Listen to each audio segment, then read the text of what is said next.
Welcome to the Shift Your Story, Change Your Life podcast. I'm Allie Rose, certified clinical hypnotherapist and subconscious success coach. I help my clients stop self-sabotage and feel safe to create more wealth, worth, and wellness from within. If you find yourself stuck repeating the same unhelpful patterns in your life, health, business, or relationships, even after all the mindset work, this podcast is for you.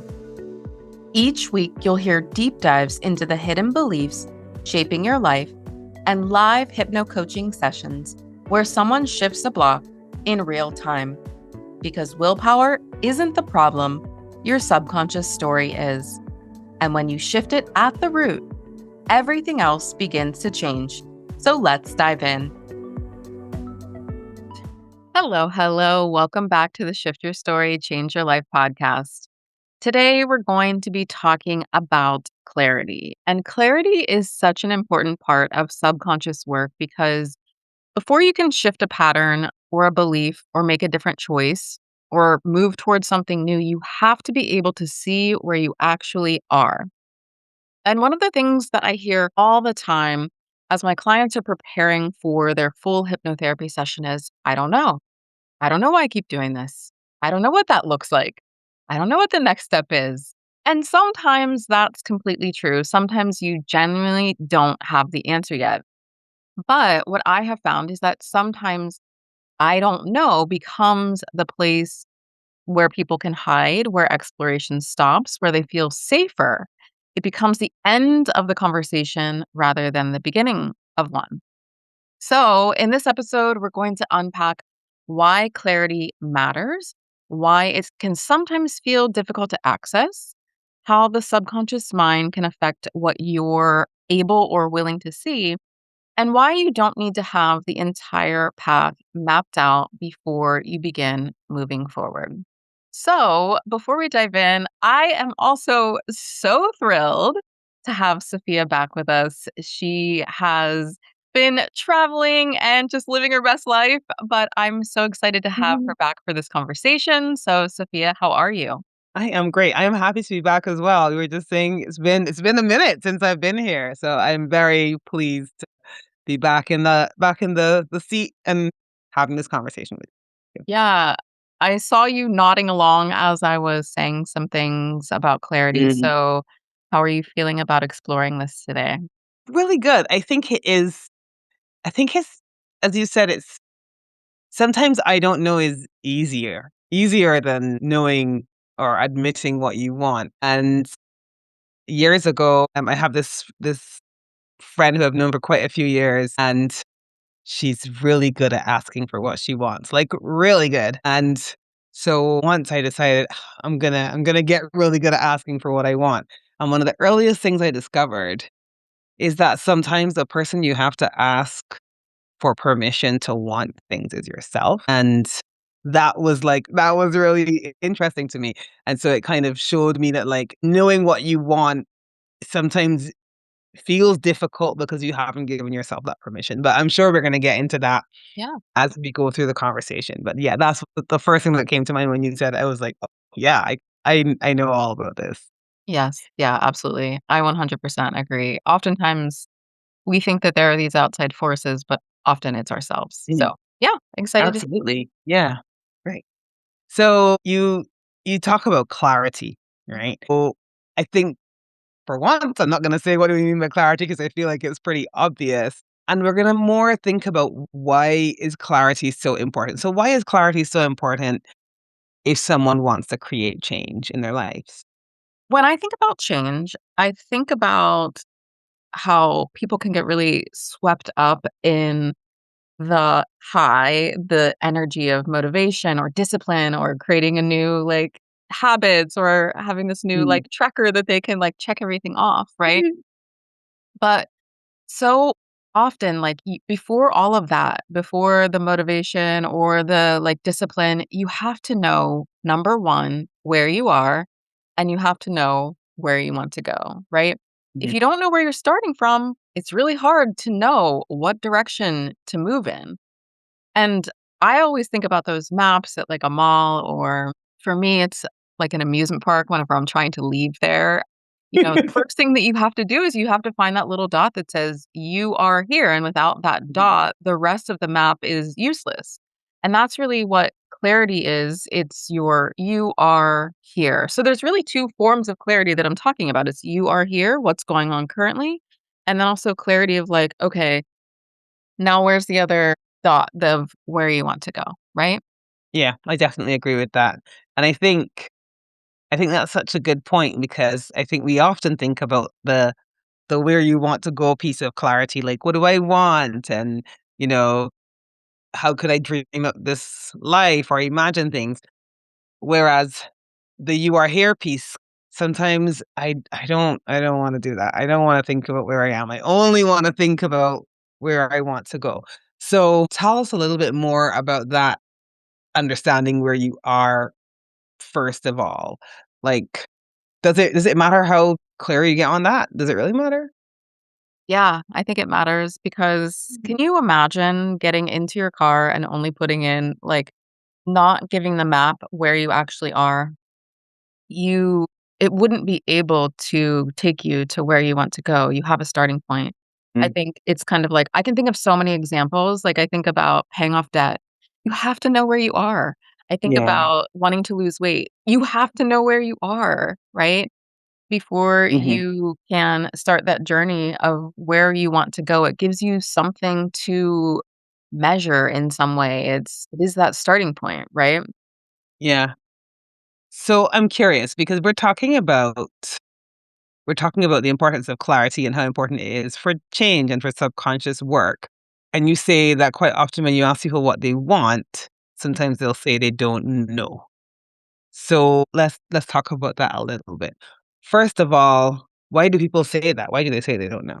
I think we talked about it a little bit at the beginning. I don't know often feels really safe. And I think that sometimes we genuinely don't know.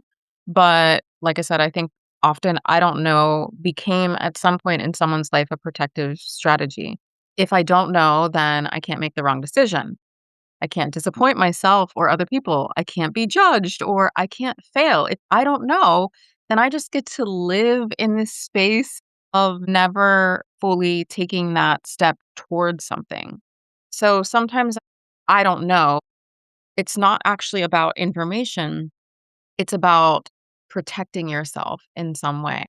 From I guess from hurt, really, from hurt as in wanting something that you don't think you might get or even from where you are now, right? I think that's a part of it, going back to the idea of knowing where you are now and where you want to be. I think I can speak for me. Sometimes I don't know is about not wanting to know where I am now because it's kind of depressing to Right. feel like I'm actually at that point. Yeah, absolutely. I think I don't know comes from a lot of different places. It's not just one thing. I think it's compounding things. It's like you said, I don't know because I don't want to look at where I am, or I don't know because I've tried this before and it hasn't worked for me. And so if I don't know, then I don't have to put myself out there again, or people can't see me failing publicly, or there's all kinds of things that are wrapped up in "I don't know" for someone, and so it's an interesting conversation that comes up when people say, "I don't know," when we're trying to because obviously part of my process is that I create a custom hypnosis audio recording for everyone who works with me, and so when people say, "I don't know," we have to slow the process down a little bit so that we can really explore, and I can, start creating a space that is safe enough for them to start to explore, like, what Mm. could this actually look like for me? Okay. So I have 2 questions. I find it interesting that someone books a call for like, I'm gonna book a call with this hypnotherapist, and then when they ask, "What do you want?" I don't know, because I guess in my head, I'm thinking, "Well, if you booked a call, you must know something, Right. even if you're not fully clear on it." So how much of that do you think is or let me ask this another way. You talked about creating a safe space. So do you think sometimes a part of it is first having to create that safe space? Because 'Cause I'm assuming if someone books a call, they have a rough they know they want something different. Yeah. in some area of their life. They're not just gonna randomly book, "Oh, I'm gonna book a call with Ali. I like seeing her video. I'm gonna book a call with her," but I don't actually know anything about what I wanted. And I should clarify, most people have a general idea of what they Mhm, want, right? So someone doesn't just randomly book a call and say, "Oh, I have no idea what I want." Most people, I mean, because I put that a question like, "What do you want to work on?" Right? So most people will say, "Oh, I want to work on weight loss or my money block or something like that." Where the I don't know comes in is I asked very specific questions like, if tomorrow you knew that this problem was completely gone, what would you be doing differently? How would people mm, be relating to you differently? What would an ideal day in your life look like? Those kinds of things, the specificity, when I start to ask someone specifics, that's where a lot of people say, I don't know. So there's a general mm. sense, but then you find that it becomes more difficult when I'm asking for more specific things. Okay, I definitely get that. That kind of ish happened to me recently. I was saying to my sister, like, "I'm ready to retire," and she's like, "What do you wanna do when you retire?"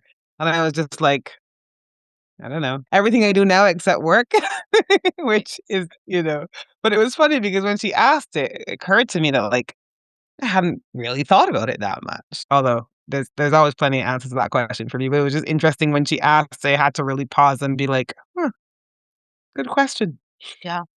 So how do you unpack it with someone? Do you look at what they don't want? Is that ever point sort of like a pointer towards what they might actually want and getting clear on that? Yeah, I mean, so many people, that's the thing. It's actually really funny because so many people will tell you over and over and over again what they don't want. Like sometimes I'll ask people what they want and they'll start telling me what they don't want. I don't want Mm, to, I don't want to, I don't want this, right? And that's totally fine because we are almost trained because, again, our brain's whole job is to keep us alive and to keep us safe.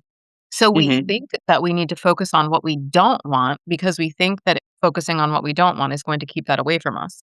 Most people don't yeah, realize that focusing on what you don't want often continues to keep the focus on what you don't want. So therefore, you see more of it, right? So sometimes if someone's having a really hard time, I do start there. I start with, okay, well, tell me more about what you don't want. Right. And so they might say things like, well, I don't want to keep waking up already exhausted, or I don't want to keep saying yes and resenting it. Right. And so that's information that we can use to say, like, okay, well, if you don't want that, what might be the opposite of that? What might that mhm, look like? If you feel this way and you don't want that, what might it look like on the other side of that? And sometimes it's not necessarily even just the opposite in kind of a toxic positivity way. It's more like, mhm, what might be one step over from where you are right now? And so I think that sometimes the I don't know is it can show you what's missing, what's not sustainable in your life, what you've outgrown, and what your life is kind of asking you to shift. So sometimes we do start there with what they don't want. I like that. I like the idea of using that knowledge of what you don't want to start figuring out what is important. I think it's interesting thinking about, like you said, it's not necessarily the opposite, but it may very well be that something else is missing. So I can think of something related to what you just said. So yeah, to go back to what I was saying about telling my sister I wanted to retire, it may not be that I don't want to work, right? It may just be that I want more time to spend on my own podcast or on my this or on my that. And so to me, understanding that made it a lot easier for me to to figure out how to use the time I have outside of work.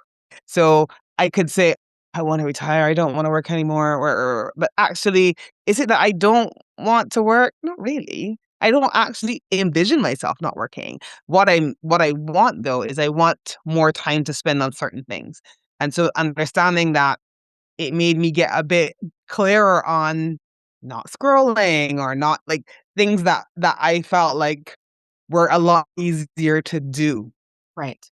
It made it easier not to do those things so that I could then put that time into what I wanted to do. So it's easy to feel like this thing that I don't want is a thing that's in the way of everything. When actually, sometimes if you get clear on what you do want, there may be a way to get it, even with the things that you don't necessarily want still being there. Yes, absolutely. Perfect example. And the other thing is too, it's not until you're in retirement that you Hmm. know what that actually feels like. So that's something that I talk to people about whenever they're looking for a new job.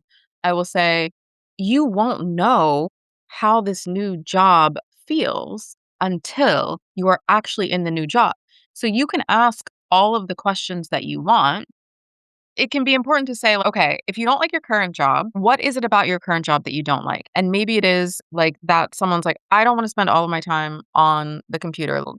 100% of Yeah. my time is spent on the computer. Somebody doesn't want that. Okay, great. So when you are interviewing, asking someone how much time is spent on the computer, right? And they're like, oh, it's only 50%. Okay, so you know going into that new job that it's going to be 50% less computer time than your old job, right? But you still won't know if you're going to like that job until you're No. right? That very thing is something I've spent a lot of time thinking about, not just with that specific example, but just in more general terms. This reality that you will not know how something will be for you. I think it is a really great point that, like, knowing what you want and moving through it as you have it are two different things. But I still think the first part of that process is still about knowing what you want so that you can start to move towards it in a certain way. What do you find are some other things that might make it hard for someone to know what they want? What about their childhood experiences, the life that they've lived, any trauma? Absolutely. I mean, as with anything, our childhood, the way that we were raised can inhibit us from being more individualized in terms of thinking about our own needs. A lot of people struggle with clarity because they learned Mhm. very early on to pay more attention to what everyone else wanted than to what was happening inside of them. Maybe you learn to read the room before you Mhm. check in with yourself or keeping peace. You kind of sensed when things were off within the family system.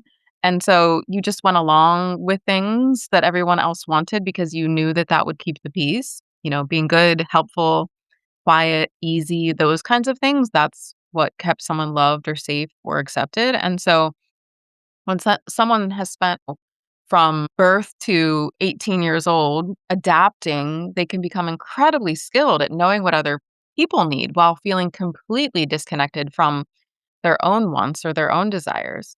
So then when someone finally asks, "What do you want?" there may not be an immediate answer. And it's not because there's not anything inside of them, but because their own voice has been clouded by years of other people's voices and expectations, right? Yeah. It's so funny that you should say that because I think that's the other thing too. Sometimes I think about where there are some things you just don't say. So Right. even if you want it, you don't say it. Like you would never say that you wanted to be rich or you wanted to be, whatever, because it's not about whether you wanted it or not, but it's almost more about like how it feels to say those things when you've grown up believing that that thing that you want is actually wrong. Right. So that again is like not it's in the upbringing, but not so much of like a trauma, but more of like you grew up in an environment where you feel like you shouldn't want certain things, and so even admitting it can feel a bit like, "Ooh, I don't know if I should say that." Yeah, absolutely. I think that that's a great point. It doesn't have to just be trauma. It can be certain environments that you grew up in, and then saying that you want something outside of that can feel like you're betraying your family. Yeah, absolutely. How does that feed into the subconscious mind and our ability to see ourselves clearly, to have that clarity? How might the subconscious mind impact that? Yeah, so it kind of goes back to something that I was saying earlier about we've almost trained ourselves to look at what we don't want as a way to keep ourselves Mm, safe from what we don't want. And because our yeah, subconscious is designed to protect us, it's not necessarily designed to tell us the truth. It filters information, it reinforces familiar patterns. It helps us notice evidence that supports what we already believe. So, if somewhere deep down I believe that I'm not capable or I'm going to fail, and my brain is constantly looking for evidence to support that story. And so that hinders clarity because it's almost like we have a pair of glasses on then. We're seeing the world through this lens that our subconscious has created, right? And so we have to become aware of the filter that we're wearing or the glasses that we're wearing, right? Because it can feel like reality, like I'm not capable or I'm going to fail. Those can become the filters through which you see. And that's based on often subconscious beliefs that we have or that were created over time. Yeah, or even that it's not possible. I always remember, like, one of the things that I feel like was a kind of like a turning point for me in even what I believed about myself was I always wanted to write a book. And it was just like, "It's never gonna happen. You don't have good enough ideas. You live in a small island, like, come on now, just," And one day I went to this conference and there were all these people there and they were selling the books that they'd written. I was just like, "These seem like normal people, like, Right, right. normal people can write books." And something about that experience shifted it a little bit for me into like, "Maybe you could do it." Now, did I go and write a book after that? Absolutely not. It took a lot more of other things happening before I did, but it's so interesting for me now realizing how fixated I was. Even though I knew exactly what I wanted, I was very clear about what I wanted. Mhm. I had all of these beliefs that just meant that I could have easily said to you I wanted to write a book, but if you said to me, "Why don't you write one?" I'd be like, "Don't be crazy. I can't write a book." Like, even though I knew what I wanted, didn't even believe it was a thing that I could do. That was your filter, right? That was Yeah. your lens. That would be my lens. So it sounds like there are lots of aspects to it. There is having that clarity. There's also what lens are you seeing through? And then let's talk a little bit about some other beliefs that people might have, even when they do have that clarity. So for me, even though I felt very clear that I wanted to write a book, I was also 100% convinced I couldn't do it. And it was a long time before I could believe that I could do it. What are some other beliefs that you find that people may have that may stop them, even whether they have clarity or not, from being able to take the first step on that path? There's so many. We could spend the entire episode just talking about what beliefs people have that stop them from taking the first step, right? A big one that stops people, and I know that this has been true for me too, is the idea that I need to have all of the steps laid out for me. I need to know exactly every single step that I'm going to take before I take the first step because we want that certainty. I think that Mm, certainty is one of the biggest pieces of the puzzle that stops people from taking the first step because we want to know that if we take this step that it'll work out, but life doesn't really work that way. I love the analogy or the visual of driving through like a dense fog at night. Your headlights only let you see maybe 10 feet in front of you. You can't see what's coming up. So you drive those 10 feet and then you can see 10 more and then 10 more. You don't have to see the entire journey to get where you're going. You just need enough clarity for the next step. And I think we miss out on so much because we're waiting for clarity from the end instead of using the clarity that we have today. mm. Right. Yeah, that's such a good point. And it raises another question, like, so then how does a person know whether it is clarity that they need, whether they need more clarity, or whether there's something else getting in the way? So this is an interesting one because I usually ask a question. How long has this been true? You've Mhm. wanted the same thing for years. You read books about it, you've listened to podcasts, you've bought courses, you've made like the vision board every January, and you're still in the same place. I don't think it's an information problem. That's probably not actually a clarity issue because if you've been reading about it, to things about it, making vision boards about it, journaling about it, I think at that point that there's probably some sort of subconscious issue there. Mm, Something mm, underneath the surface that is keeping you stuck or holding you back, right? So if it's been for a very long time and you do have a lot of information about the thing, but you haven't done the thing, that's probably less of a clarity issue and more of a subconscious issue. hmm. That's interesting. I like that sort of distinction because it can be true that you want something for a long time, and if every time you want it or you go for it, something quote unquote pops up, then it's like something different is going on for sure. I definitely can see that. Why is it so hard though for us to actually see our own patterns clearly? Like it's almost easier to see someone else's, but like I'm sure you must experience this because you work with people. It's like it's sometimes someone comes and they're like, "I'm having this big problem," and you're like, you can see so clearly what it is. Why is it so hard for us to see those patterns for ourselves? I just had this happen the other day in a session. We went through the 3 scenes, and the pattern was basically like, I take notes during my session. The pattern was jumping off the page at me. And so I was trying to get, my client to help connect the dots, and they were like, "I don't see it." And really Mm, it's because, like, for example, fish don't notice water. They're just in water. it's true. What's familiar feels normal. The way you talk to yourself feels normal, right? So all of these things feel very normal to us. We've been saying them, seeing them, doing them for years and years and years.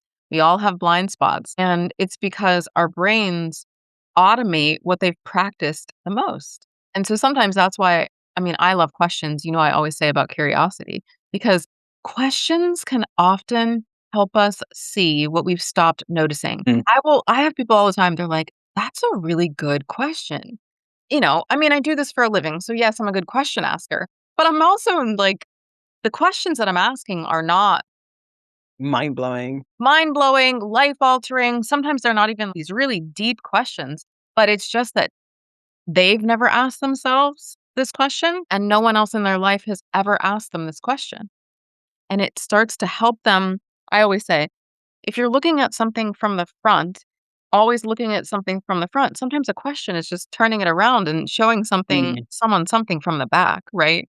And being like, yeah. "Have you ever thought about it this way?" They're like, "Oh Mm, my god," yeah. right? Never did. So, but we all do it. We all do it. I was in my own therapy session the other day and she did the same thing for me and I just laughed because, I saw it then. I was like, "Oh, she just held it up to me in a different way so that I could see it differently." Yeah. It's like my sister said this to me the other day because I was talking about something that I have a bad attitude towards it, and I know I do. Mm. And so I was saying, "Well, this is the solution." And then I said, my boss was like, "That's the solution." And she was like, there's probably like 10 other solutions, right? But you're so fixated on yours. You talk about it feeling familiar, but to me, the word I like to think about, it feels like it's true. It feels like it is objectively true and not just, "Actually, that's my opinion, and there could be 10 other ways to do it." Right? Yeah, absolutely. And that's the So danger is that it feels true. And yeah. so we accept it as truth.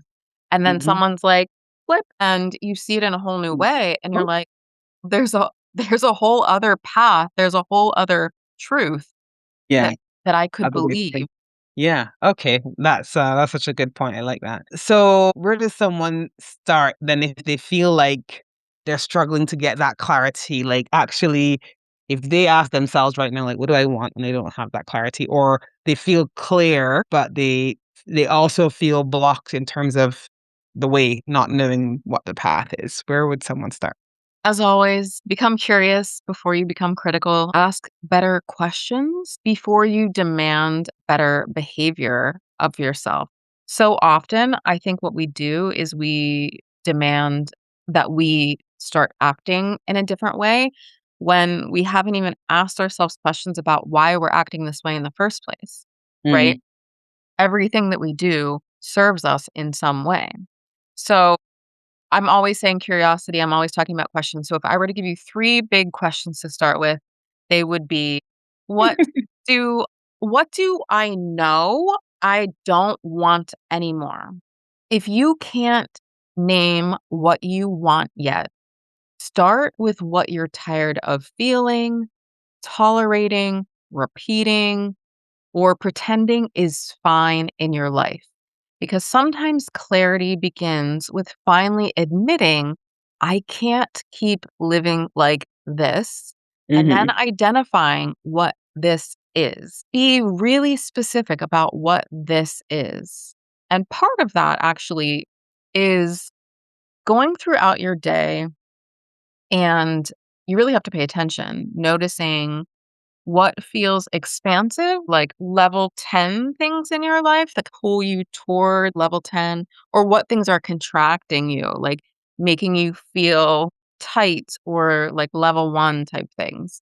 And that does require a level of paying attention, but it can really help you to know what is the I can't live like this. What is the this, right? Mm. Yeah. Question number 2 would be what keeps happening even when the people or circumstances change?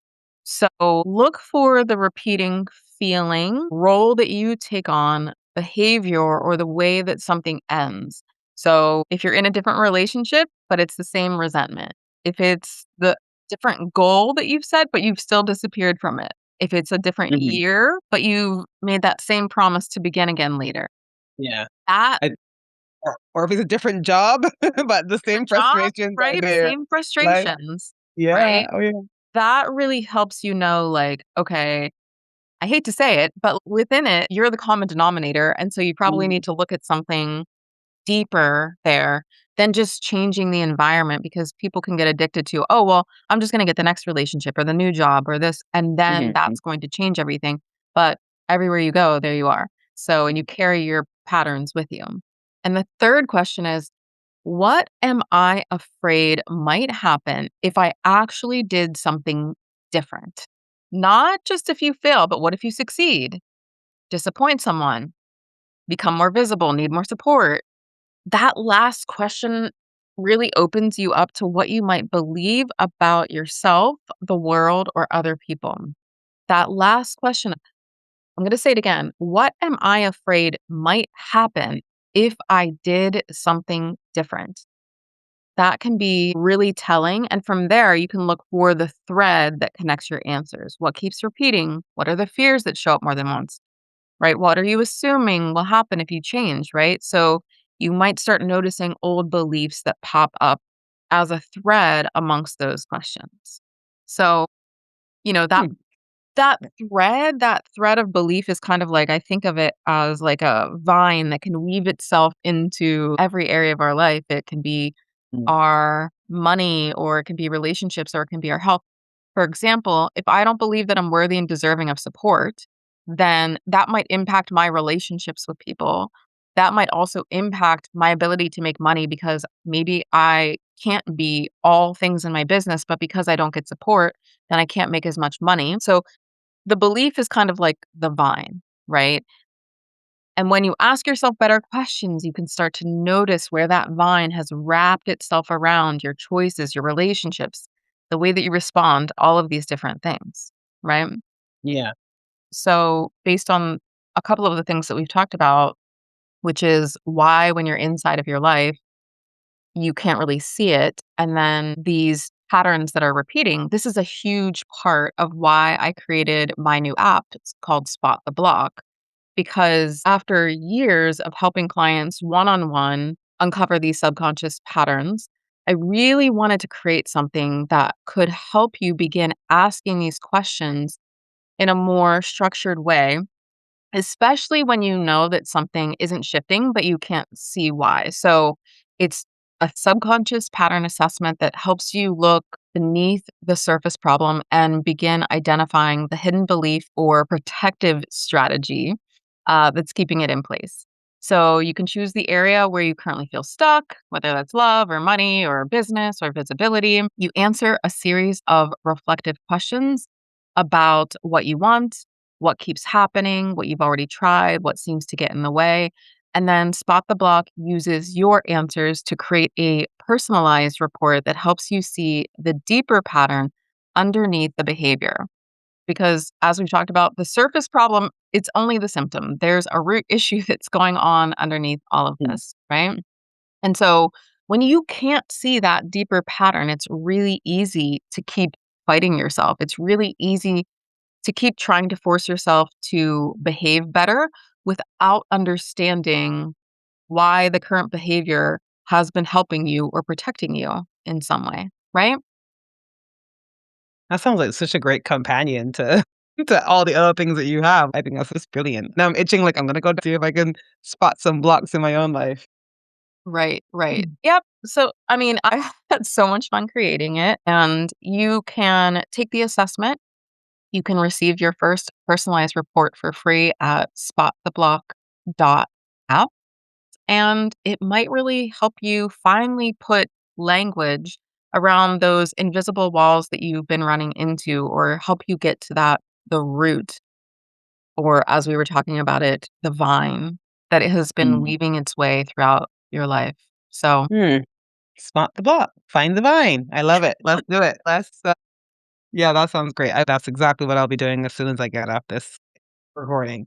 I feel like I now have so much clarity around clarity and the importance of it and some of the, just the nuances around it. It's been really good. So yeah, it's been a great conversation and glad to be back. so happy to have you back. Yeah. And I mean, I think that that's the thing. Clarity, we throw words around a lot of times, and I know both of us are words people. And so I Mm, think it was really important to identify that there are different types of clarity.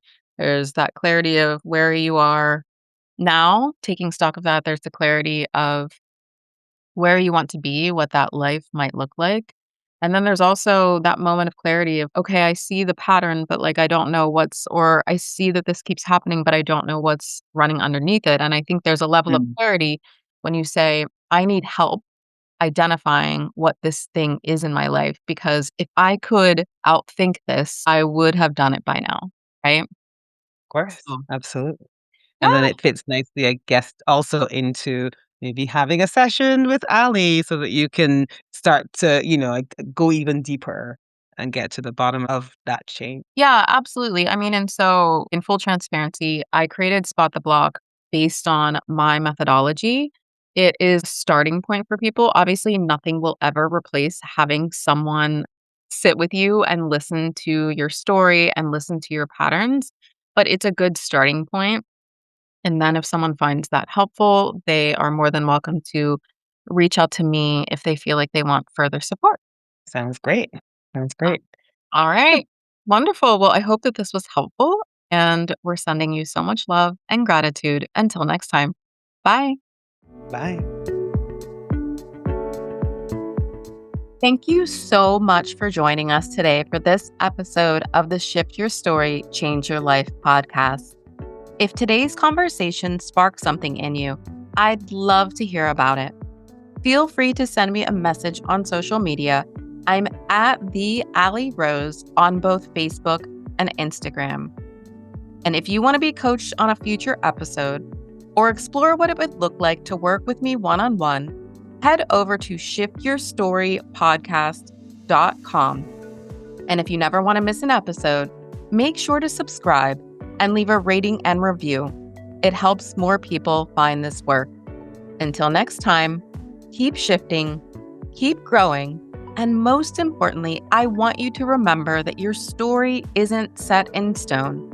You always have the power to shift it.